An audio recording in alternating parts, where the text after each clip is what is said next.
What's good, YouTube? Let's talk about chivalry.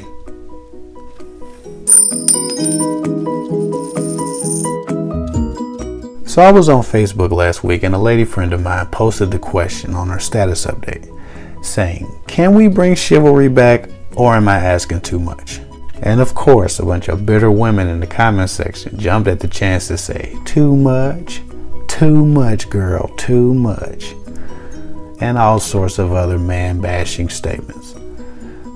You know, maybe I shouldn't call them bitter. I'll call them jaded. Let's call them jaded. A bunch of jaded women jumped in our comment section. So anyway, I gave my wise words on the subject, but I really didn't want to write a book about the shit because I felt pretty unwelcomed and rushed by the audience here. You know, it was hostile territory to say the least. So I decided to skip that and just do a video. Talk to my audience, go where I'm welcome, and let my viewers know how they can be on the receiving end of the ever so elusive chivalry. You know, people often ask what happened to chivalry. Short answer: feminism, mass incarceration, war, music, pop culture, systematic oppression, and the economic evolution of women have all contributed to its decline. Not all bad things, but they have all contributed to it. And to the common question of, does chivalry still exist?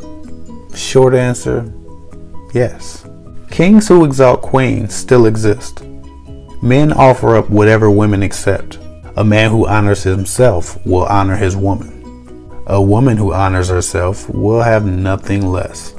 You know, it amazes me how so many women don't understand the sheer power they have over the men around them. At large, women complain about the way men are, yet and still, their behaviors and responses to the world determine the way that men are. There was a time when chivalry was the first measure a woman took of a man. This, of course, after it was no longer okay to sell 12-year-old girls off to old-ass men based upon his ability to provide and her ability to bear children for him. Once women had a choice, how he treated her was what mattered first. That's because they had seen the horror of what can happen when these priorities are flipped. Fast forward a few generations. Women choose a man based upon his swag, his style of dress, his street credibility, his social status, and or his money. Those have become the requirements to impress large numbers of women. Those are the things that young men learn to value and offer up to women. I remember being in school just people watching. All of the guys who got the new Jordans and could afford to keep up with fashion trends got most of the girls. Some of those guys were pretty cool. Some of them were fucking airheads with nothing to offer a woman. It didn't matter to these girls. They had learned to value something other than chivalry. To fuck them, you didn't need chivalry. You just needed some swag and the new Jordans. That's the black schools. I don't know what the hell shoes got you laid in white schools, but I'm sure it was much the same. Insert whatever was cool when you went to school, or if you're still in school. At the same time, there were other girls. Girls who measured a guy by his character. With these girls, you knew you had to come correct. You had to offer to carry her books. You had to open doors for her. You had to stop cursing so much around her. You had to compliment her. You had to walk her to her bus. You had to get her lunch for her. You had to treat other women nice when you were around her. You had to display honor and integrity to impress this type of girl. There was no instant click. She grew to like you over time when she seen the value of your character. These young women were impressed with honor, respect, and masculinity. Old school masculinity. Nobody was effing these girls without a commitment, or at the very least, being a gentleman.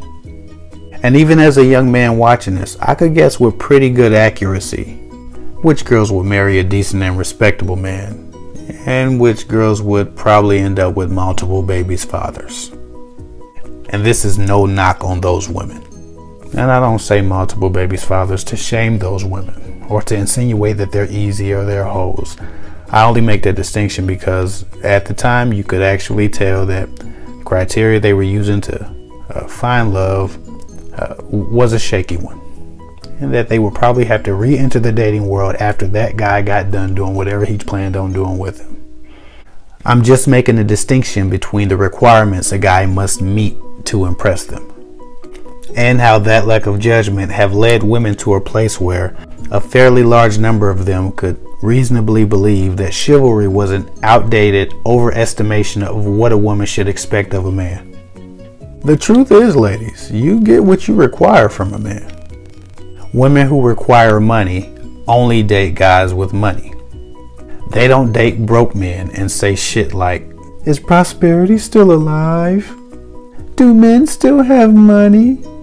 Women who require swag don't date lame dudes and say shit like, "Do guys with style still exist?" Yet women who never require respect or chivalry complain about it as if they have no control over who and what they accept in life.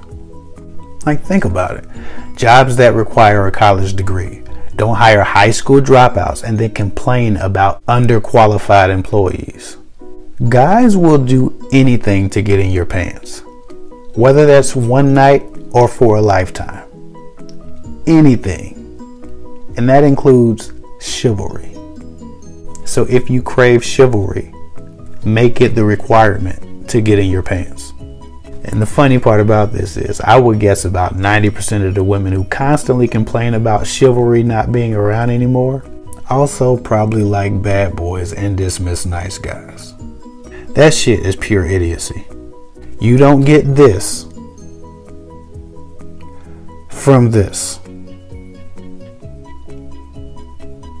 Anyway, women have come to a place where many in large part have rejected the traditional roles of their sex.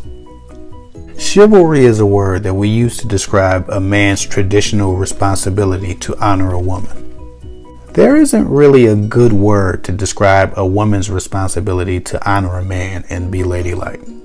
But women have neglected that idea at the same rate that men have neglected chivalry. Some of y'all are unladylike as fuck. You don't cook, clean, curtsy, or cover up. And I'm not saying that's all a woman's supposed to do, obviously. What I am saying is that if you only wear yoga pants, make duck lips, and upload twerk videos, then you should get your motherfucking life together before you start complaining about chivalry. You're not marketing to chivalry.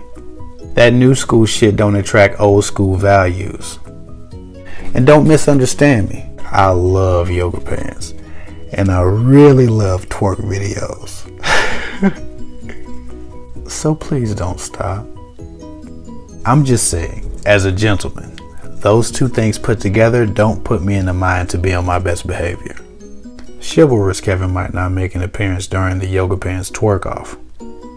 I say all that to say this. If you want a chivalrous man, then make it the first requirement of a guy you date. And present yourself as a woman befitting of such an honor. Anyway, share my videos if you like them. It helps a lot. Click on my picture to subscribe. Click on these videos to see more of me. Y'all be easy. And good luck on that whole chivalry thing.